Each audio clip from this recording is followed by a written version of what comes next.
What's up, friends? Mike here from Mercado Airwaves. If you missed any one of our past interviews with amazing guests like future Hall of Famer and pound for pound best fighter in the world, UFC flyweight champion Demetrius Mighty Mouse Johnson, another day at the office, I get to go out there and test my skill.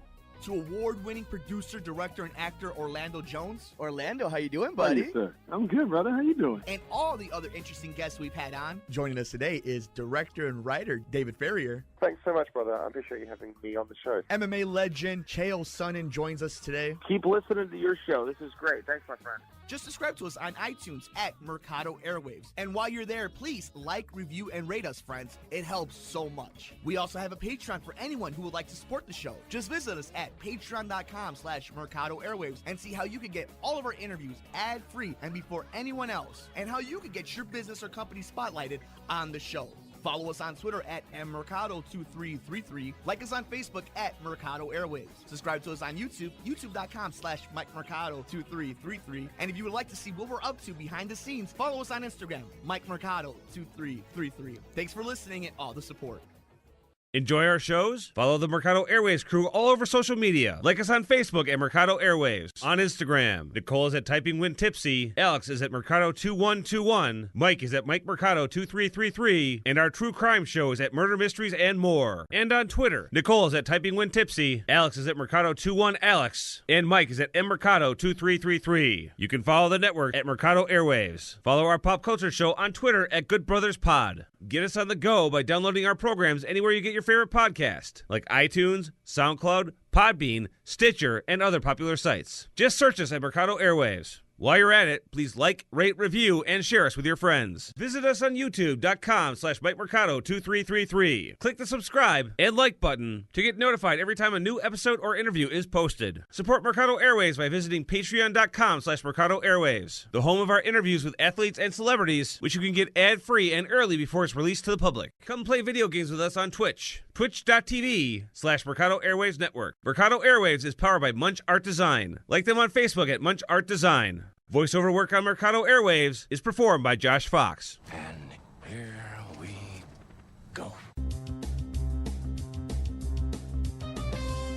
Get ready, get set for the best movie and pop culture talk in the universe. It's The Good Brothers on Mercado Airwaves with your hosts, Alex Mercado and Mike Mercado.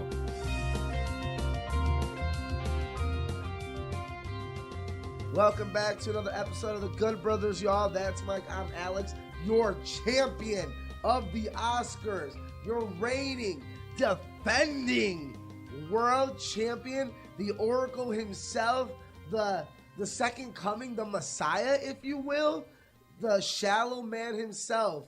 You are definitely shallow. The representation of all that is good in this world. I am Alex. Mike, you being second to me, my beta. How are you? I am doing okay. I'm doing pretty well. Congratulations on your win. For all you guys who aren't keeping up with us all over social media, this is the second annual predictions that we did just last week that you guys could check all over the network. And the good brother himself, Alex, won. Now the series is tied 1-1. And I got to give you credit, Alex. You did win you actually went 3 for 3 in the tiebreakers, which has made it 17-14. Alex went 17 for 24. I went 14 for 24. An interesting fact for all you guys. So if you were a betting man, which Alex and I did a big kind of breakdown last week about, if you bet best picture, sound editing, and costume design, and you went with our picks, you had odds of plus 280, plus 600, and plus 200, which basically means we made you some cashola. I mean, the only other thing that would have made you more money is picking Olivia Colman, which no one did. Nobody So did. if you did that, you are now the new Oracle. But I like to think, all in all, while you won this year and you have the belt until 2020, when I will get back my championship, I am proud about what the show's picks are. I am excited as we break this down like sports analysts. We do it in a very objective way. We have in our opinions, but we also like to think about these things like a business, like a sport, like an entertainment. And the Academy Awards have come and gone, Alex, and good brother, no host. I love the opening. I don't think they're gonna go back to a host. It was Jimmy a tight Kimmel. show. Jimmy Kimmel tweeted out. He's like, "Well, it looks like I won't be asked to come back anytime They soon." don't need a host. It was the highest viewer ratings in 5 years, which is very important for the Oscars. Like, they were definitely aiming for that, especially with all the drama. Now, let me ask you, Mike, since we're talking about it, let's get right into highs and lows. Do you think them doing all that drama of announcing and re-announcing helped them at the end of them actually? Because people were interested to see how it would go, like firing Kevin Hart, almost rehiring him. Best, popular movie, taking it away. Commercial, not commercials. Did that actually help them? Was that one of those things where it's like that joke in South Park, you can't come in, so now we want to? Like, yeah. Did that make people say, I have to watch this train wreck? And they're like, oh, wait, that was a pretty run show. I think it's a little bit of all of it. I think it was the fact that there were a lot of movies that everybody saw this year, just like last year. Yeah. I think the controversy of not having a host and all the things that were coming from, the popular film and all that, I think that has to do with it. I think people in general are looking for reasons to be pissed off, so they're looking for political statements. People want to be part of. You can watch it on Twitter and see the big moments, but I think people want to watch live if Spike Lee is going to say something about Donald Trump. It helped that Spike Lee's there. It helps that Lady Gaga and Bradley Cooper sang beautifully. It helped that Black Panther, Black Klansman, Bohemian Rhapsody were so popular and made so much money. Green Book had controversy. Vice was a historical piece about one of the most hated men, most divisive men in the United States. Based off of a story that really hasn't been told yet. It was a very fascinating year. How'd you feel about the show overall? I thought the show overall was really smooth, and being started off with Tina Fey, Amy Poehler, and Maya Rudolph, I thought would set the tone really fast. Like right away, I'm like, this is fun. It's about 3.5 hours. You and I always talk about this. We're wrestling fans. We're sports fans. We love all these different types of entertainment. WrestleMania is 5 hours. The Super Bowl is 4.5 hours. The World Series takes 2 weeks to take down. So the NBA Finals is 7 games. It's like we, as sports fans, we are used to things taking a long time. And it's funny because Hollywood just is one of these things where they just live in their old world. So they're always looking to try to make things better and get that extra dollar, that extra rating. It's like, no. You guys are missing the point of what the show is. The show is what it was. It's the moment. It's the controversy of Green Book. But Green Book winning Best Picture, the Oscars won't be remembered because Green Book won Best Picture. The Oscar will be remembered, or at least that category, for the reaction that was it. So people don't care about the spectacle of who presented the award, or who beat it. It's more like when Moonlight won. It was like, good for Moonlight. It was a drama of, they said the wrong name. Like, this is messed up. And then the movie that it just so happened to get the wrong name with was the most popular film in that category that year. So it's one of these things where you live for the moment that only the show live can produce, and you can't rush that. You can't plan that, and Hollywood has a hard time understanding that. And I guess just in general, I love the pacing of it. I love when people are passionate about things. And if you're willing to have an educated conversation, a subjective conversation, I love that these picks were, some of them were divisive, some of them were celebrated, some of them were hated. But at the end of the day, you cared. And this just shows that the worst thing to happen is when there's no reaction. Yeah. And guess what? Every single award from Regina King, who was and Shallow, which were the easiest things to pick, to Olivia Colman winning, there was a reaction, and you cared. Surprises still happen. And, I think my favorite, Rami Malek gave a fantastic speech about, immigration and, being different. And Lady Gaga did the same thing. Like, you had a man and woman go out there and be like, I'm different. I got shit for him. You can be different and make it, guys. But it was like, it's okay. And I'm not one of these people who's word police, so I'm not gonna tell you how to say your message. But to me, the way I digested it and the way I think the public digested both Rami Malek and Lady Gaga was very accepting. Whether they agree with them or not, it was something that they can digest and I can show this to my daughter or my son, and I may not agree with them, but it's a good message, and I respect the message. Mahershala Ali gave a great one. He's always classy. Regina King was classy. Captain America obviously stole the show real Chris fast. Evans always. Because he's just a knight in shining armor. Yeah. Mike, what was, your highlight? And then I'm going to get my 5 minutes as a champion to do my highlight. So my highlights, I guess, would kind of just be representation. Yeah, I do talk a lot of shit about just, just how hyperbolic we are in this world. We know, Mike. Black Superman was a very hard conversation. And exactly, like, I'm somebody who believes that there could be a black Superman, there could be a black James Bond. But I do sometimes think that Hollywood likes to sniff his own ass and likes to say it's repetitive message. But man, this show, to me, the highlight was its representation. You had men, women, white, black, Hispanic, Asian. It was just, young, it didn't matter. New to Hollywood, old Hollywood. The only thing that mattered was the Oscar. The movie was that night. And, I sent you a text message. I'm like, when the Academy president came on, I'm like, yeah, this guy definitely represents all of America. I think it was so funny because everyone said the same, like, F this guy, and he's doing the in memoriam. You're like, everyone be quiet, though. Come on, show some respect. Yeah. But it is one of those things where you're just like. You're like, if he wasn't presenting that, you're like, he would have got booed off. But they knew. Of course, people, they're smart. They knew they sent him out for the right thing to do because you're not gonna look twice. No. Now that became no drama. Now he's like pulled it off. Oh yeah, for all we know, he's like, we were never gonna do any of those things anyway. We just wanted the viewers. Next year we'll do the same thing. But I do think that we are in for a change in the Oscars. I do think it started already. I think you have seen it. I think it's more than. I think you've seen a change in the voters. I think you're going to see some changes in the show. I think the show went off without a hitch, but they can't stay out of their own way. So even though they can't leave well enough alone, so they will change the show up. I don't know how they'll do it. In a positive direction. Yeah. I think we're finally getting to a good middle of entertaining and deserving. Now, before you get your championship 5 minutes, that is custom in the Oscar head-to-heads. That is Alex has now reclaimed. Well, I guess for the first time, your first championship, taking it from me from last year. The first year, like we didn't even have a belt last year. I'm having a belt. I'm the inaugural champion, but you're definitely the first title holder. So I will give you that. Like you're the first. I'm the first, and I'm gonna be the third. Like, you so it'll be all right. Group, I'm Derek Jeter, whatever. But at the end, before you get to that, I want to get to some lowlights. I definitely think that you're already going a little longer.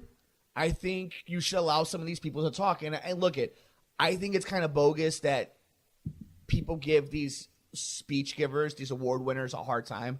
It's nerve-wracking, and there's a lot of stuff that happens. I guess my biggest thing is if you're going to win these awards, and unless it's something like Olivia Colman, kind of keep it tight and kind of but it's hard because you want to see the real emotion. Man, it's tough. Let me ask you, have you ever won a big championship in your life of sorts? Have you ever... No, because you just haven't been in that world. Your job's more career-wise where you can have your solid moments and your praise. You're not on a time frame. I've been there where you win the big championship and, I'm on the other end because I've been there where you're on stage and you're winning something and you're like, I can't control what I'm doing. I anticipated that we'd probably be up here. It's hard. I agree that as a show, you probably should keep it a little tighter. I want it one way or the other, though. Either keep it tighter or give them the time. Everyone do or just just give them the time. It's one or the other. It's tough. It's too much. It's hard. There's always a lot of flack when people this one went too long. It's too harsh. Long enough. Yeah. And it's well, chill. That was a lifetime of work. Exactly. And I don't want to shit on it. So to me, it's you and me are always go long. I don't care. I don't care. If you got a message, you do it. Because I was afraid. I'm they're not going to cut off Robbie, man. That's what bothers me. And I always get nervous, and I'm like, oh, no. And then, but they're getting better where they're okay, we're not cutting off Lady Gaga. She's doing a good message. Robbie Malek, we ain't cutting him off. Alfonso Cuarón, you ain't cutting him off. So that leads into, I'll do my 5 minutes. I'm going to give a nice second place to my boy Del Toro giving Cuarón the award. Because you just see such sincere friendship there of my boy just won. He was so happy for him. And I always make the joke, I'm no offense, Alfonso Cuarón's won 4 Oscars. Yeah. It's not a surprise, guys. It's not Leonardo DiCaprio when he won his first. He's won 4, guys. He's a legend. Yeah. But it's still fun to see, and we all knew he was going to win. It was probably another gimme.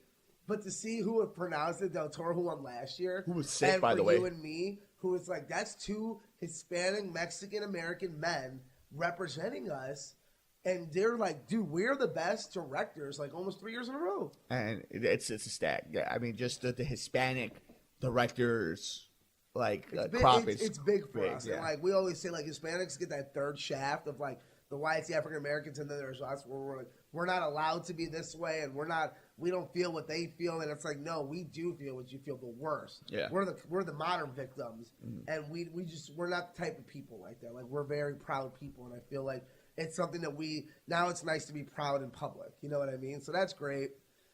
But I gotta say it, guys, and it's me and Mike joked about it, and me and Mike, I called Mike, and Mike's in this case, he's in the 1%, and he knows he is, and I'm not here to bash mouth Mike. You can do it online at Twitter. Go ahead and hate him. I would appreciate that. The best moment of the night was Bradley Cooper and Lady Gaga performing Shallow. It was the best moment of the night. It is hands down the most agreeable moment of the night. You did not watch the Oscars. You know that happened. it was history in the making. It's when you watch football games, baseball games, you see a highlight, you're like, that's going to be on highlight reel forever.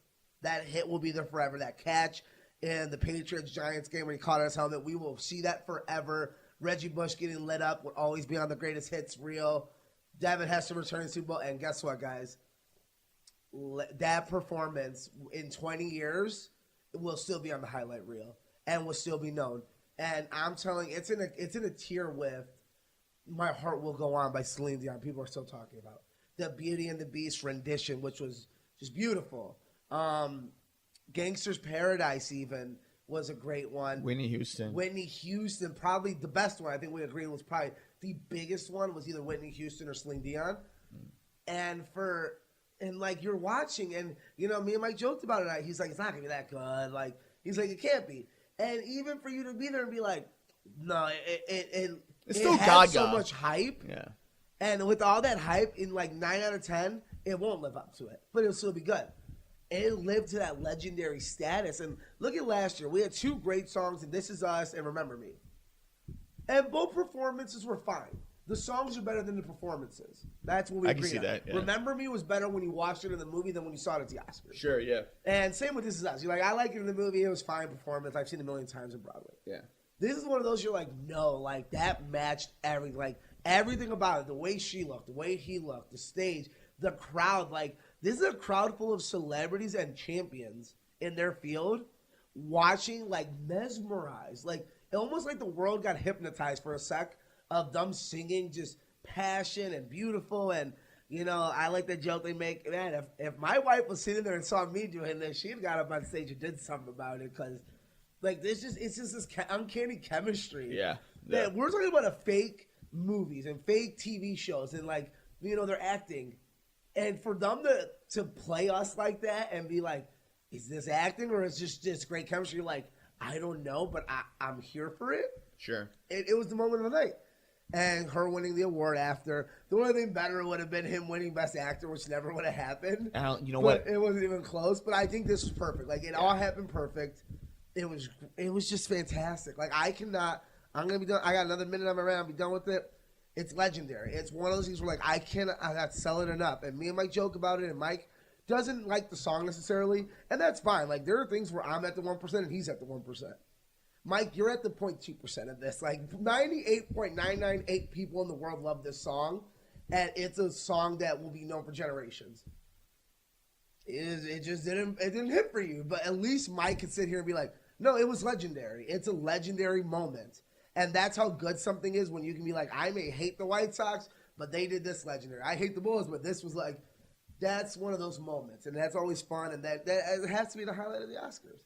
And that's my rant as your reigning, defending champion of the Oscars. Yeah, I thought it was a great performance. I think Bradley Cooper did his part, which was he couldn't fuck up. Like, that was it. Like, you knew Gaga was going to bring it. He looked pretty. Yeah. He looked pretty as Rocket Raccoon. I think, honestly, other than winning Best Director, Actor, or Movie, literally the best thing to ever happen to Bradley Cooper was that performance. That will go down forever in Oscar lore. I think, I still kind of stay the same. Like, Shallow is a special occasion because it's Lady Gaga. And it was an Oscar-nominated movie. So you can make the argument. It's not a music show. It's not, so I don't necessarily need concerts there. But for a moment like that, I can't argue with it. What did you say, though, when the Oscars even came out and said, these performances are a big reason why our viewers went up. I can totally, of course. Because guess what? It's Lady Gaga. Had Kendrick Lamar come out and done a performance, I think we would have saw even bigger spike numbers. So I think it's wrong to say, like... Can you promise, Alex? Hey, Mike, I get the Super Bowl's a football game, so why should we just, not do new commercials? Can you promise me Lady Gaga and Kendrick Lamar's talent will be awarded, will be nominated for Best Songs next year? I think the way Hollywood's going with these film songs... Can you guarantee it? Yeah. I can guarantee it. At least one. But you can't guarantee. Adele was really good. So the point is, okay, Adele moves the needle enough to make cash in. We got the Lion King coming out with Beyonce doing the soundtrack. So yes, I can give you one. That'd be the one. Mike. That'd be the one. So yes, I can at least for the next 2 years. I promise you one. Yeah, maybe. And if I'm wrong, we'll make a bet and I'll do something silly. So then the question then becomes: does Beyonce perform at the Oscars? Yeah, she's already signed up. Like, I thought we were already done with that. she's already doing an original song for the film Or that we're not doing. She takes the opportunity to take a stand against the Oscars and not perform it. I mean, she didn't do that last time when she was in Dreamgirls. She hasn't. She declined the Super Bowl. Okay, I get that, but that's more of a Kaepernick thing and situation. We're talking about an academy that just awarded Spike Lee and Jordan Peele and two Mexican directors back to back, and Green Book. And some people think Green Book's the biggest whitewash movie in Hollywood. Do. I think it's wrong to say, like, if she doesn't outright. Like, I'm not saying she's not going to. I know you're not, but that's the dangerous path you're going down. The path I'm going down is then chances are this coming up the year, like, yeah, you have Beyonce that has the Lion King. But there's also the chance that even if it's just Beyonce and she doesn't perform at the Oscars, or it's not nominated, maybe the Lion King bombs, you have this chance of the 5 nominated songs are just 5 songs by great orchestras. I guess we're playing that game. If the Lion King remake bombs and Beyonce, one of the biggest songwriters of our generation, somehow doesn't come out big. But before Lady Gaga and the 3 that we were able to pick out, like, there's no legendary musical performances over the 91 years of the Academy Awards. No, not every year. But it's not like that's not a big part of it. Like, we just so made my point 5 is, in the last 20. So my point is, when you have a once-in-a-generation talent like Lady Gaga and perhaps Beyonce, then sure, make it part of the spectacle. But on average, I didn't need it here. Remember me and This Is Us last year. And it's one of the reasons why you had to go so crazy this year and go so nuts is because your show was going long and you had all this hoopla. And for what? For what? I will argue this forever. I think you're wrong. I think the numbers show is wrong. And I think they're knowing, like, hey, we will nominate more artists because this is part. Like, it's a long show for only talking. Like, you do. That's like saying we don't need a halftime show. Yeah, but like, you do need a halftime show. Even if it's bad, you need a halftime show. You want 3 hours of just award. I want the award and then the buffer every once in a while. Yeah, like the Michael Key appeal thing was fine. Like, yeah, like I'm not mad at it. I'm not mad at it. But again, like this notion, it doesn't make any sense to me. Like, I guess, like, I mean, I know you're in the minority, and I know you've accepted you're in the minority. That's what I want to get to. I'm not in the minority in this, because this year you're talking about a rating spot because Gaga helped pop the ratings. The difference between last year and this year's, Bohemian Rhapsody made over $800 million. Black Panther made $1.2 billion. Black Klansman was a smash hit. Roma was on Netflix. The difference was most of the movies that were nominated for Academy Awards, people watched. Most years, especially low-rated years, like, you know, when the artists and these movies win Oscars, people didn't go see the movies. So that has a lot to do with it. So yeah, you could give Gaga deserves a lot of the credit for popping a rating. So does the fact that people actually watched the movies this past year. Yeah. So, and I think it just goes to the Academy's learning. They're building movies that we've seen there. They're putting better performances on. They're doing better. They have better people coming out. Like, it's all a package. And to say one is not as important as the other is just so weird to me. It's like, it's so important. So okay, people watch the Super Bowl just for a performance. No, so why don't we have Daniel Day-Lewis come out in the Grammys if a great song comes out of a Western? Because, you know, the song is noticed because of the movie. Why doesn't the Grammys have to incorporate movies? And why don't they incorporate that type of spectacle that is Hollywood? Oh, because that's the performance. No, because they don't need to, right? Because they have a formula that works. They don't pander to anybody. The Academy is the one that doesn't understand its audience. The Academy is like, okay, do you guys want a music show? You're literally only doing the awards. Like, Grammys are different. It's the Academy Awards. So but then, like, okay, but you're gonna have a lot less people watching. Just because then at that point you can wait till the end of the night to see who won if there's no spectacle to it. I'm not saying that there doesn't have to be a spectacle. What you're saying though is we need 5 performances. If Lady Gaga... No, I think that if it was me, we wouldn't have 5. We'd have the most important one. But that's not fair. If you have 5 songs, let them all 5 go out there and perform. You have the time. You have the numbers saying people are willing to watch for 3.5 hours. This year, Alex. And now, okay, but this is... Who was the performance this year? But like you said, we have performers and we have movies you watch. Now we're leading to, like, what if they do this next year and the year after? Now we have a pattern. So now, okay, how about this? Our argument is very mute. We can stop it here because until we see next year's Oscars, we don't know. Because if they go back to the same style as 2 years ago, then we're both right. Then we both realize you need the spectacle, you need movies people have seen. If they do exactly what this year and they get the same viewers, we're both wrong. So it's no offense, like neither of us is ever going to be 100% right in this. But in my case, I feel like it's like if I told this show, hey, we're going to come on this show and only state facts about the previews and trailers, but we're not going to give you this heated conversation of our opinions. But the spectacle is gone. Like, we're just hearing Pikachu came out, Lady Gaga won, good speech, Rami Malek. That's where I feel like the spectacle is part of the adventure. It's like it's why it's movies. This is Hollywood. Yeah, no, I all things could be true. I don't get it, but you know, maybe you're just upset that like the most legendary part of the night was a musical performance to a movie show. Is that what it is? No, because the song was part of a movie that won Best Song and was about a musical, so it was inherently part of it. But like, there's so many different things that you can do for music. If you want it to be incorporated with the show, you could show a 30-second clip of a music party. If you're going to show Mary Poppins, you could show that. Like, I don't need to see a live performance in the middle of the Oscars. You want the show cut shorter also then, too. Because you got to pick one. You can't have a 3.5-hour show without that. For the content. So it's an award show first. Okay. It's an award show first. So do not sacrifice the time that these creators have from their speeches to then give songs, especially in a year where we knew Lady Gaga was going to win, right? Yeah. So then you're taking time out. But I'm going to say this. They did not interrupt the last speeches this year. They did let a lot of big speeches go on, except for the very end of the night. But that always happens at the Oscars. There's a few of them, and I can't name the names out. So the second Black really got. So the second Black Panther one, she stood up there and the lady who was wearing the red dress, she obviously deserved it. Not the first lady who was wonderful, who Ruth Bader, whatever her name, I forgot her name. That's the Supreme Court judges. Yeah. But like the older Black lady, she was wonderful. Then the younger Black lady, she killed it obviously because she won an Oscar, but she had a partner, this little white dude.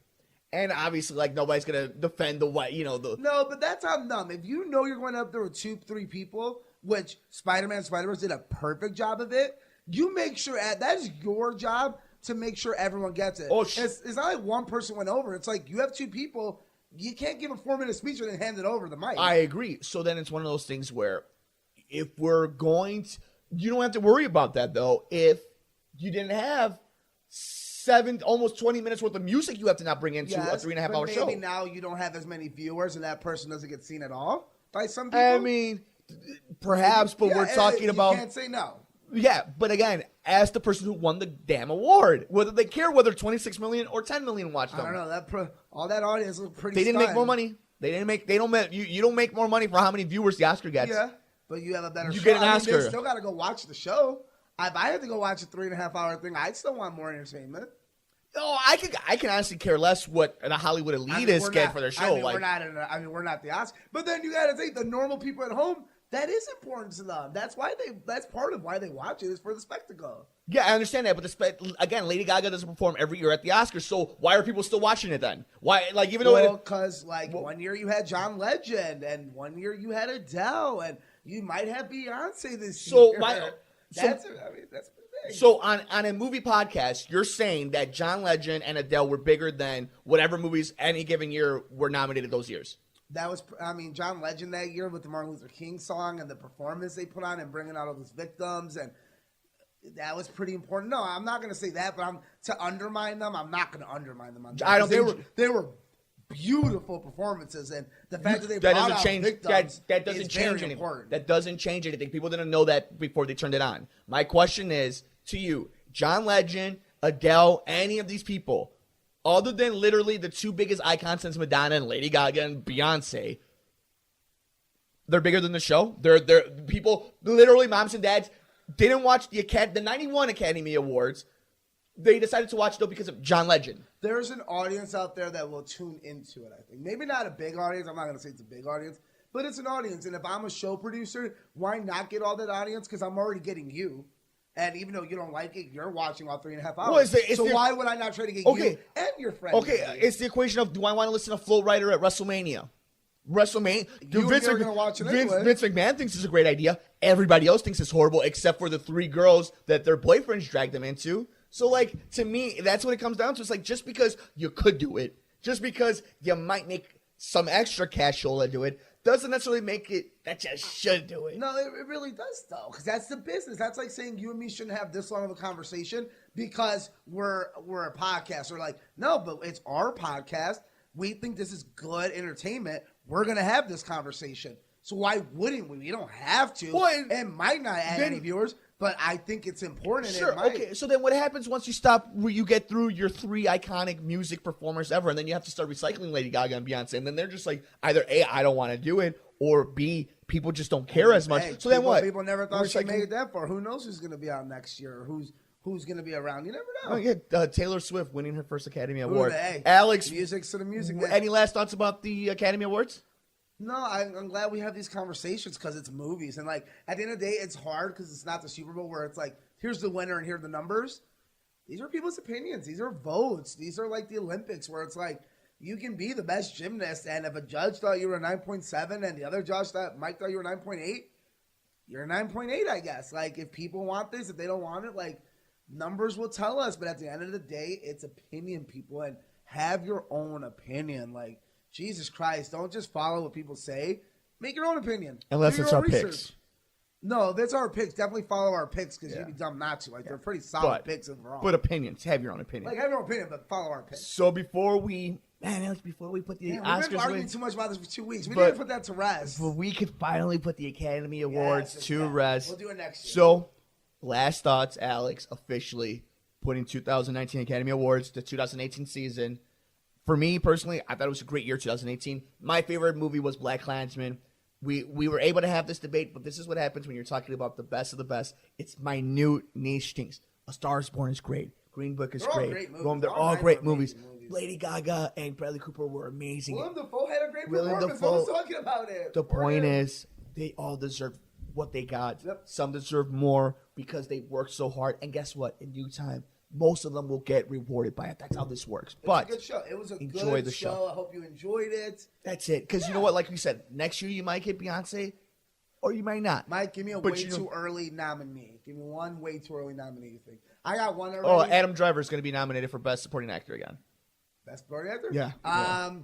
Taylor Edgerton For Elton playing John. Elton John will be nominated. That's very interesting. Will The Irishman be nominated for anything? Yes, I think that movie's going to be fantastic. And We can plug that right here because that was one of the previews that we saw there. Well, I mean, putting to the Academy kind of away, we did get a preview moving forward into maybe next Oscar season. We did see a teaser for The Irishman starring Al Pacino, Robert De Niro. I mean, let's be honest, it wasn't really a trailer. It was like it was a black screen. Was it Harry Keitel and Henry, Joe Pesci? Yeah, here are the names of everyone in the movie. Here's Robert De Niro doing some dialogue. Do you want to see this movie? And we all said yes. Yes, sir. Yes, sir. Yes, sir. I don't want to see anything else. We had that. And The Lion King did the same thing. Yeah. It's funny. Those two movies are like, hey, guess what? We're not going to show you anything. But look at this A-list of stars we have. And look at all this cool-looking things we have. You want to watch the movie? Yeah, to both. Alex, what makes more money, Lion King or Aladdin? Lion King. Dude, Lion King's going to make the most money this year. Okay. It'll make more money than the Avengers. Okay. And speaking of Avengers, Captain Marvel is just basically 10 days away. How are you feeling now? We heading into it. I mean, that's not breaking news. It broke this morning that Rotten Tomatoes has Yeah. officially decided they will no longer be putting audience review scores or percentages before a movie's released. Yep. And it's been a long time coming. And as a DC show, I'm going to be like, well, you didn't do that for any other movies, but whatever. Right, I guess. right. And I love how Captain Marvel and Shazam are partnering up. Zachary Levi. Zachary Levi came out and said, that's not cool, guys. Like, we're both cool. Like, we're both fun. Like, I know we come out similar dates, but go watch both. I'm a little more excited for Shazam, like, all jokes aside. Same. And I think it's just because I want Avengers so bad already. But it also feels different. Shazam feels different than both Avengers and It's going to Captain be a Marvel. blast. Like, Yeah, I think I'm having a blast yeah. like I did with Aquaman. But Yeah. I'm looking forward to Captain Marvel. I But- think Brie Larson's a stud. By the way, that movie is going to crush Which one? Captain Marvel. I think they both do. I mean, think they yeah. both make a lot of But money. I want to What stick it a makes little more bit money, Mike? Captain Marvel. I think Shazam. No, I think Shazam has the higher ceiling. I think Captain Marvel, what has Captain Marvel going is it has the seal of approval of Marvel. Marvel, that brand is, it's like Pixar. It goes so far. It's to getting Yeah. people's butts into the seats. You know what sucks is their bar has been set so high. Like, no offense, like, I'll be honest, like, Ant-Man and the Wasp didn't make the money we thought it would make. Because it of made repeat viewing. butt- It Yeah. made butt most money, Yeah. but I think Captain Marvel, we're getting to that point of Marvel where, like, I really feel like after Avengers Infinity War, we're not going to start seeing the billions anymore. We're going to be like, Until the not next for a Avengers. while. Until the next Avengers. Yeah, like, Captain Marvel will make good money. Maybe Spider-Man. I think Shazam. Spider-Man might be the maybe. one property that could get you to $1 billion. Maybe, but I think that's part 3. Do you think Captain Marvel gets to $1 billion? No. Black Panther did. I don't think so, dude. I'll be honest, man. It doesn't look as good. It's already gotten good reviews, not fantastic. It's stifled right before we know where this. No matter what happens, I know where this movie ends because I know we got to get to Avengers. Yeah. And I told you from day one they should have put it out after as an origin story, and we would have been just fine. And they should have just saved her for the movie because you could have made $1 billion, and now you're gonna. It's like Facebook. You're gonna make a couple million. You could have made $1 billion. I think Shazam has a better chance of making $1 billion. If that movie gets good reviews, I think it'll pull an Aquaman, and it will make $1 billion. I was going to say never after Aquaman did, but Goonies never say never. We'll definitely break it all down next week on our We'll Captain. See both, Mike. You want to see both? We might see both. We will definitely break it down next week on our Captain Marvel preview. But Alex, before we move into the television world, I want to get into a couple more things. I got to see Mewtwo today. That was kind of cool. Oh my God! Why are they killing the trailers? Like, why are they just doing such amazing trailers? Like, why is Detective Pikachu the most anticipated movie of the year for me? Like, it makes no sense. Man, I read a text message from somebody who is the absolute hater of Detective Pikachu. Yeah. Known as Little Good Brother Marcos. So, I asked him, as everybody knows, when you're listening to this recording of the Good Brothers, there was a Nintendo Direct of Pokemon. So we don't know what it is yet because this is coming the day after that Pokemon kind of like treehouse that you're doing. But it's Pokemon Week, essentially, with the Pokemon trailer. So I texted Marcos that. And this is what he texted me. Okay, not going to lie. That trailer was funny. That movie looks good. I'm really surprised. And then I text him like, welcome to the dark side. He's like, haha, okay, I guess. I have to. But that trailer was dope. All the Pokemon look cool. I can't wait. And jokes were actually funny. It's crazy. I like Ryan Reynolds. Did you see the trailer, the thing him and Blake Lively did the day before? The day before, yeah. And he's getting into character. He's like, Pikachu don't pick up his kids, so I don't pick up kids. And Blake Lively's just there like, he didn't pick up our children. He's gone too far. Like, I love it, dude. Like, and I'm sitting there. That poster, by the way. You're always watching it and like, you're like, it's going to be good. You're like, this is fantastic. It looks like it's going to be special. I don't want to say it, but it looks like it has a chance to be special. And you want to know how I know it has specials. It? When Cobster from Collider, from the when he mentions, he's like, okay, this looks pretty good. And then he puts at the bottom, he's like, wait a minute, I think he said Snorlax or something. It was one of those moments. There's so many little hints as Pokemon. That poster, guys, I literally spent 20 minutes zooming in and out of that poster. You can see Psyduck, Squirtle, Charmander. Arcanine. You can see Mr. Mastermind. Mewtwo. And then because I didn't see the trailer first, I saw the poster first. So I'm like, wait, is that Mewtwo? And then I saw, obviously, the post credit of the trailer is Mewtwo, like he's the last big one. Reynolds is fantastic. My question to you is, do you think Legendary has already, they have 2 and 3 ideas of what they want to do? Yeah, because Pokemon's like universal. Like you can make a franchise out of Detective Pikachu. Do you think and then Detective Pikachu is what it's going to be what Michael Bay wanted the Turtles to be and what they wanted the Power Rangers to be? It opens up the door. Yes. Do you think that's what this movie is? Yep. Okay. And I think this opens up. We'll get 2 or 3 of these. And then one day we'll finally get a regular live-action Pokemon for the diehards once these movies have made billions of dollars. And that movie might not do as well, money-wise. But for our hardcore fans, it's going to be exactly what we wished for all those years ago. 2 questions, and then we'll move on. 1, do you think that the post-credit scene of Detective Pikachu will be that Justice Smith's name is actually Ash? No, that's dumb. Don't say so. Don't think that into existence. Do you think, we will have any connection to Brock, Misty, or Ash? No, not in this movie. Okay. Do you think we live in that universe? You know what, though? They might exist. Like, hey. Ash, Misty, and Brock are famous. Yeah. Maybe Ash Ash. Maybe you introduce him as a friend. Maybe we end the movie at Pallet Town. That's more it. We're not going to see the name, anything like that, but maybe we're like, hey, we're walking into Pallet Town? What's this? I don't think part 2 is going to be Justice Smith. I think part 2 is going to be the universe of Pokemon. Oh, maybe. Like I said, it depends. If this movie makes $1 billion, it's Ryan Reynolds. Yeah, it's Ryan Reynolds, yeah. But I think, you know what? He's got kids. So, like, this is perfect for him. It's like Pikachu's Ryan Reynolds does no wrong. By the way, you could go, spoiler alert, I bought us all plushies. They are on pre-order right now. You could buy Detective. Yeah, there you could buy. One? I bought 3. Yeah. You could buy Detective, Pikachu, Pokemon plushies. They are on pre-order right now. They are going out of sale. I'm not too sure when the delivery date is, but Japanese. I bought an amiibo and it took forever, but You guys can check it out and some good stuff. But good brother, we have one more thing we need to get into before we get into the main event that isn't the Oscars, because an Oscar winner closed out our Sunday night. Roman Reigns is back from leukemia. We won't spend a lot of time on it. Welcome back. He's back. Big dog. Yeah, so shout out to that. We talked a little bit on the last episode of Sports from the Couch. Just wanted to bring that up. We will be breaking down WrestleMania as we get closer, but Drax the Destroyer has also returned. I was going to literally bring it back up. Batista makes an appearance beating up Happy Birthday Boy of himself in Ric Flair. 70th Ric Flair, man. But looking good at 70.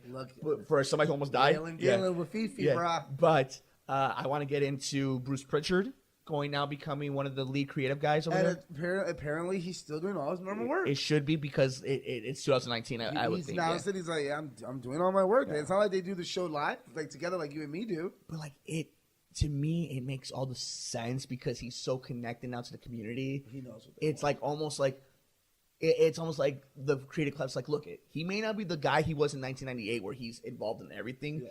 But we know people want his opinion. Let's be honest, they have like 20 creative people. Not like he's gonna be like. I know he'll have a big role, but I don't think it's him gonna be necessarily like writing a script. It's more like, hey Bruce, well, what do you think about this?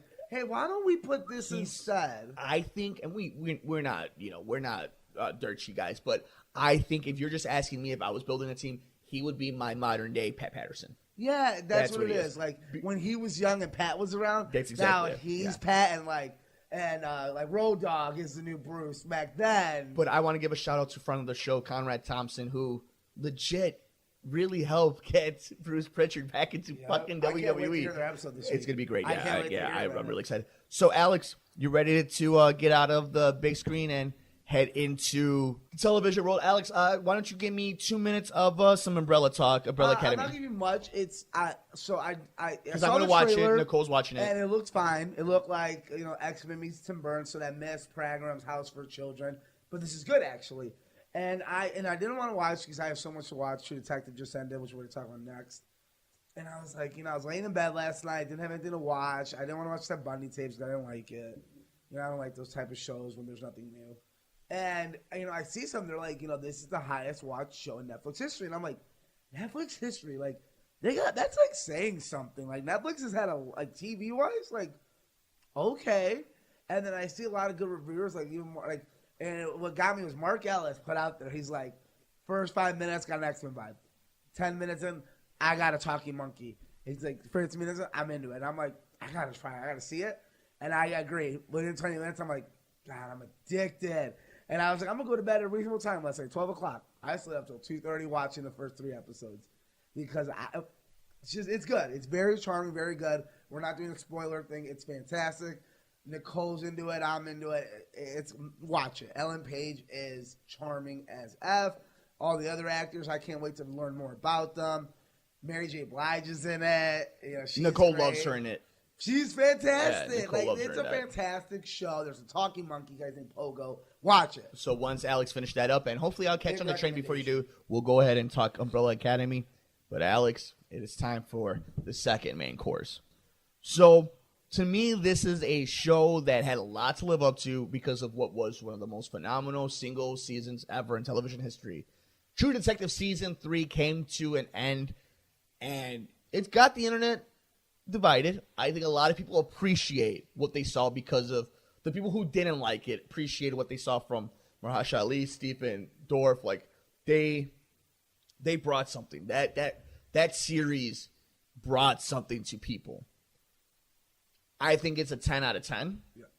I think it's the best example of a character study with a weak story that literally doesn't care about itself halfway through the season, kind of gives up on itself, it folds on itself, but you realize that it was never about that. That was the backdrop of this season.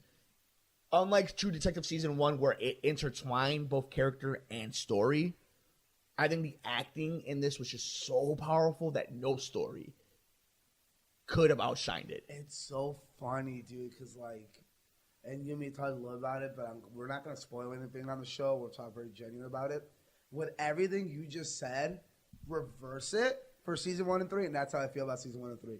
I think everything you said about everything you just said, I'm not even going to repeat it because it was very well put. It's how I felt about season 1, where I thought the acting was better than the story. The story was very weak. It was very trippy to be trippy. I appreciate season 3 where it's real. It felt real. It's like you said, a good ending is divided. That's how you know you're a good ending. Because season 1 was divided. Season 2 was just unanimously hated. Yeah. And season 3 is back to divided. Yeah. You want to be divided because that means conversation is happening. I love how simple it is. Yeah. And it's just sometimes the crime's not as big as the story. Sometimes crime is crime, and you do solve it. And you're like, no, it's pretty obvious what happened, but there's something to it. And I love it wasn't trippy to be trippy, like, hey, here's this burning tree. Well, no, it's like the mind is trippy enough. Like, we don't need to be psychedelic because the mind is already psychedelic enough. I thought their bromance had me crying sometimes. Yeah. How what a special relationship. Specifically, this episode was and really it was just so sad I literally almost got teared up when I'm like they really love each other, man. They got something strong, and the actors just really were like, I believe it. I believe that ending scene. I was sitting there like, I'm at peace. I'm at peace with myself, even though we're not. But I feel happy because these old men are just old men at the end of their life, but their brotherhood and their love for each other is so strong still. You're like, God, if I could have a friend like that when I'm old, man, that'd be a great thing. Let me ask you this. You know what? I think we should maybe save it for a special. We could talk all season 3 of True Detective and spoil it because I have a lot of questions about not necessarily things that happened, but kind of how they ended up and where you think it kind of how you feel satisfied. I think generally I feel very satisfied how it ended. There are some things that I don't think they ever tied back in. For example, okay, you know what? We'll talk a little bit. Do it now. We'll talk a little bit. So, for example, spoilers of True Detective. Before we do that, Alex, why don't you go ahead? I give it a 10 out of 10. 10 out of 10. Perfect. Okay. Same as season 1. 10 out of 10. Still the best season on TV. Watch What's going to win a touch of enemy? To win a ton of Emmys. And watch it back to lives back. up. Watch season 1 and season 3 back to back. I would. Yep. Yeah, I'm going to go back season watch 3. season 1 too. Yeah. I might change my opinions then. So, spoilers for True Detective 5, season 3. 4, 3, 2, 1, go. Uno. I don't like that they don't finish off the Ray Fisher story. I don't like that they kind of just end the documentary series. So, okay, you want to start with those two first, since we're gonna have to break down all. Yeah. So, I guess I'll play in those your head, the other way. yeah. I think that's real. Documentaries, film takes a long time. Sure. Sometimes, dude, you've done it. Projects don't work out sometimes. Yeah. Sometimes they don't work out. Maybe we do find out. It's not, and HBO does a good job of this in a lot of their series where it's like, that's not the story we're telling. Sure, that documentary might have come out 2 years after he died, but it's not the story we're telling. And when it comes to Ray Fisher, I think the dad explained the best. And that's very real. And I'm not a cheater, you're not a cheater, but I like the dialogue when he's like, what do I do, Pops? He's like, you bury it. Do you love this woman? He's like, then you bury it. Now, and you don't do it again. So that's real. Speaking of Barry, what do you think he does with that phone number and the address? No, okay, so that's the next question. You're still a little more like, does that help you with the race stuff? Or you're like, nah, I don't know. Oh, well, it's more of an annoying. If they didn't address it with the dad telling him what to do, I've been with you. But the fact that he tells him, if you love her, don't do it again, you have to bury her. You can't ruin your family. But here's the thing, though. It's like, I feel like, because I called it from literally episode 2. You did. I'll give you that. That was a random call and you got it. But what upsets me is, like, they put a lot of breadcrumbs out there, and they make her seem very important, but it's like, what did she know, really? She gave him a lot of those clues. We never find out what she knew. The whole time it was essentially an interrogation on both sides. And we never... She knows that he had something to do with that body. But we don't know. But that's True Detective, dude. Totally. Answers we don't get and we know are better. That's how season 1 was. It's like the same thing. Like, we don't necessarily know all the answers, but we know the answer. We're like, she suspects they had something to do with those bones. So we could go ahead and I don't want to spoil all of it because I think it's really fun into it. But the very last thing, we won't get into what's important about this address and what time and kind of what implicates it. But what do you think Ray Fisher having this address leads into season 4? I think is it just done. To leave it to your imagination? I think it's to be like, okay, wait, it's not dead. But here's my question: do you think he was really confused where he was, or do you think he purposely was like, this is good as is? Like, because they had that dialogue in the back where the wife was like, sometimes as good as it is, and maybe when he was done, he's like, I'm at peace with this. Like, I tried working this case for 70 years. I don't need to anymore. I got my family, my best friend, my kids. He's like, I'm good. Like, I don't need to, like, Owen me would have solved this and done it on purpose because I needed to. I think it's better that I don't. Or do you think that's just the whole point? Is like, no, like, he's that far off that, because there was rumors like maybe he did solve this case already. Where do you fall? Do you think he did it on purpose, like Shutter Island style? Or that he knows he's mad? Or that he's literally just, that's the brain and it just brain farted on him? Without giving away, all of it, like some of the mystery, I think that when the end happens, he doesn't know what happens, and his body gives him the relief of it's going to be okay. And then deep down, he's like, something's good. Something's good. I'm not going to say what's going on there's a lot yet. that can happen in the address if you're watching, guys. Like, address is an address. I think Ray gets in his pocket because that's the audience being like, they're gonna solve this. Something's gonna happen. But the story's not about the case. Yeah. We find out the story's about Marshall Ali. But I think that's what at the end of it comes down to. We could both agree on one thing. No matter what you think about the story, the time period, the subject matter, those two, fantastic, just phenomenal. And it's crazy that the chemistry between Woody Harrelson and Matthew McConaughey and now Stephen Dorff and Marshall Ali. They bring them up as Easter eggs. Which is why you need to watch both of them together. But, Alex, we could gush all over we want. And it's my favorite series of the year so far until Game of Thrones.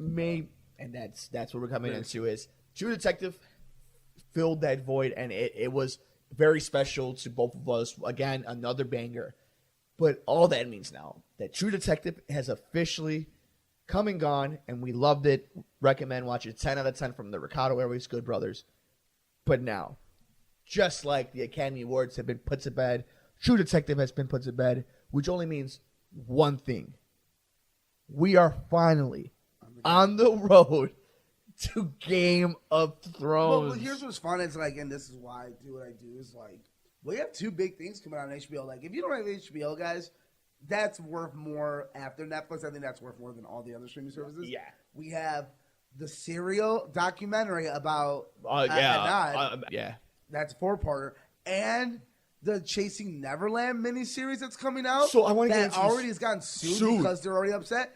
I cannot wait for both of those. And the only quote you've ever heard from anyone that they've been on the weeks is like, this will change the way the world looks at Michael Jackson. The one thing I love hearing from our guys at Last Podcast Network, they're like, get your Billie Jean fix now. Because you're not going to want to listen to it after. R. Kelly, guys. Like, it might be worse.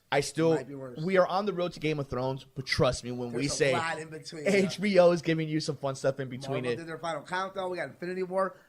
We're starting to pick up to like the playoff chase, I would say. Yeah, we're in it. Like we're done with the opening part of the season where it doesn't matter where your record is. No, we're in it. We're about to be at the All-Star break, and then after middle of March, we're about to get to like the big push, y'all, and that's when we get excited here. So we'll go ahead. Alex, you still watching Walking Dead? Yeah, it's fantastic. Viewers, it's crazy because they went down again last week, and now they're back up. Like, so, you know what I always say? They're at 4 million. They're never going to be down because that's butt fucks numbers. Good episode. The writing is better than ever. Yes. Good episode. Okay, cool. Very good.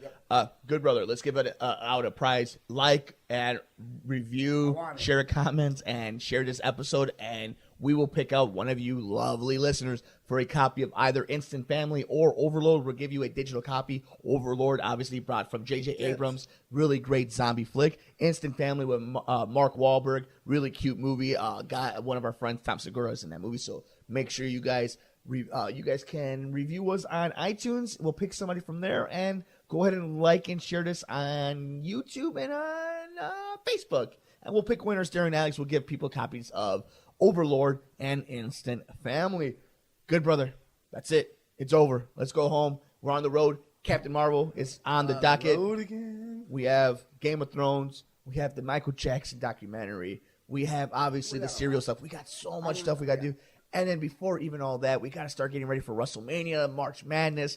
We got a bracket coming out, Alex. Oh, we do have a bracket. Do you want to tease it? So, on next week's episode, Alex, to open the show, I will let you announce what the bracket will be for the 2019 Good Brothers March Madness bracket. It's going to be a good one, guys. I think you're really going to enjoy this one, especially. I'm going to tell everyone now. No, I'm kidding. Michael's going to cut off my mic. I'm going to cut off your mic anyway.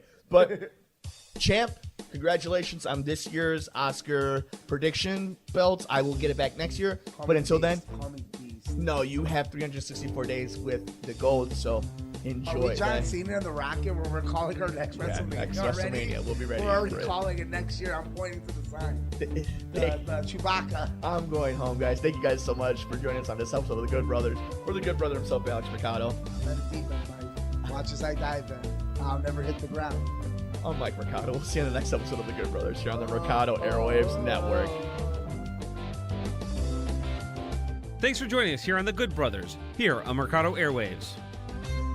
Enjoy our shows? Follow the Mercado Airwaves crew all over social media. Like us on Facebook at Mercado Airwaves. On Instagram, Nicole is at Typing When Tipsy, Alex is at Mercado2121, Mike is at Mike Mercado2333, and our true crime show is at Murder Mysteries and More. And on Twitter, Nicole is at Typing When Tipsy, Alex is at Mercado21Alex, and Mike is at Mercado2333. You can follow the network at Mercado Airwaves. Follow our pop culture show on Twitter at Good Brothers Pod.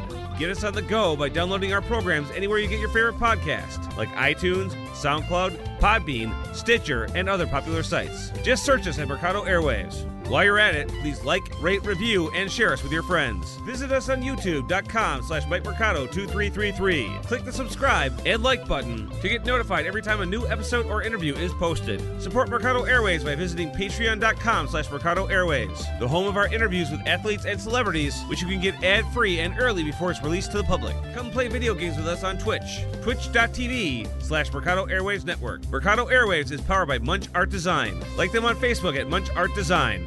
Voiceover work on Mercado Airwaves is performed by Josh Fox.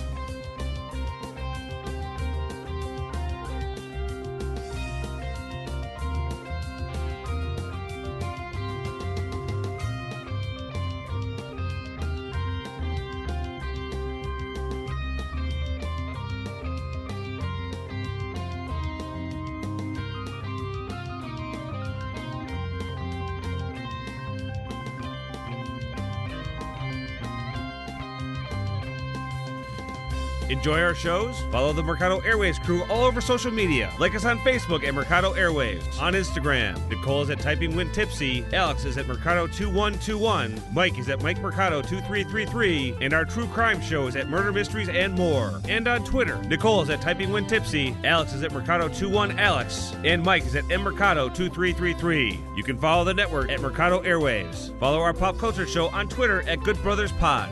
Get us on the go by downloading our programs anywhere you get your favorite podcast, like iTunes, SoundCloud, Podbean, Stitcher, and other popular sites. Just search us at Mercado Airwaves.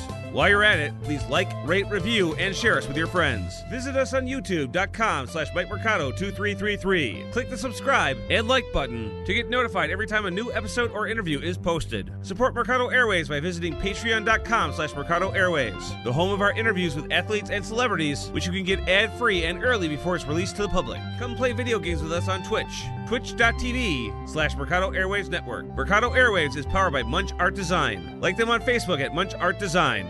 Voiceover work on Mercado Airwaves is performed by Josh Fox.